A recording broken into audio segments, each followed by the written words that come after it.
translation, so the meters and the rhyming is not as accurate as by the English language, but the meaning راقي جدا.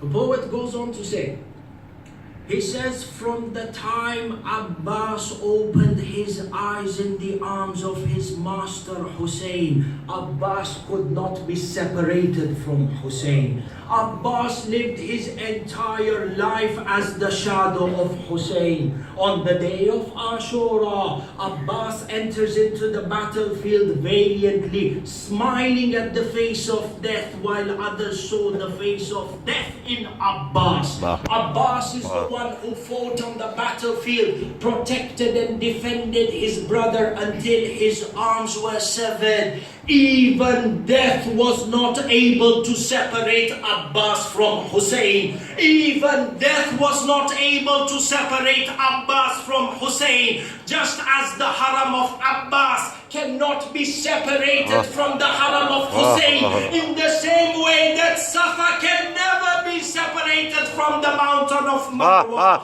Allah subhanahu wa ta'ala made the mountain of Safa and Marwa to be from the Sha'air Allah. Similarly, Allah subhanahu wa ta'ala made the haram of Abbas and the haram of Hussein to be Sha'air Allah al-Kubra. Allah subhanahu wa ta'ala willed that between the haram of Abbas and the haram of Hussein, there is a land of Mawaddah, there is a land of Azar, there is a land of Ishq, there is a land of Junoon. This is the land of Bayn al-Haramain. So long as this haram of Abbas and the haram of Hussein remains, people until the day of judgment will beat their faces and chests shouting, Ya Abbas and Ya Hussein. The divine decree of Allah is that from the land of Bayn al-Haramain, every time a tear is shed for Hussein, a tear is shed for Abbas.